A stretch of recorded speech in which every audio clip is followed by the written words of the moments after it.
বিয়েবাড়ির নেমন্তন্ন পাচ্ছ না? মনে খুব দুঃখ?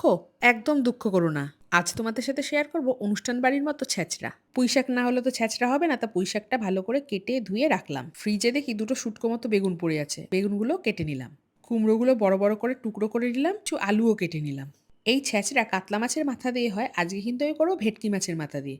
একটা কথা বলে দিই, ছ্যাঁচড়া করতে গেলে মাছের তেল লাগে, তো আমার কাছে ছিল না, আমি দিইনি। একটা স্পেশাল ভাজা মশলা বানিয়ে নেবো, তার জন্য জিরে, মেথি, মৌরি, পোস্ত, লবঙ্গ, এলাচ আর গোটা ধনে শুকনো খোলায় ভেজে গুঁড়ো করে নেবো। মাথা ভাজা তেলের মধ্যে পাঁচফোড়ন, শুকনো লঙ্কা, তেজপাতা ফোড়ন দিয়ে স্লাইস করা পেঁয়াজগুলো একটু ভেজে নিয়ে দিয়ে দেবো আলু, কুমড়ো আর পুঁইশাকের ডাঁটাগুলো। এবার একে একে দিয়ে দেবো আদা রসুন বাটা, হলুদ গুঁড়ো, লঙ্কার গুঁড়ো, নুন, মিষ্টি। সবকিছু দিয়ে কষিয়ে নেওয়ার পর দিয়ে দেবো ভেজে রাখা গুঁড়ো মশলাটা। গুঁড়ো মশলা দিয়ে কিছুক্ষণ রান্না করার পর ভেজে রাখা মাথা, শুকনো বেগুনটা আর কেটে রাখা পুঁই শাকটা দিয়ে ভালো করে মজতে দেবো। সবকিছু সেদ্ধ হয়ে আসলে ওপর থেকে ময়দা আর আবার ভাজা মশলাটা ছড়িয়ে গ্যাস বন্ধ করে দিলেই তৈরি হয়ে যাবে অনুষ্ঠান বাড়ির মতো ছ্যাঁচড়া।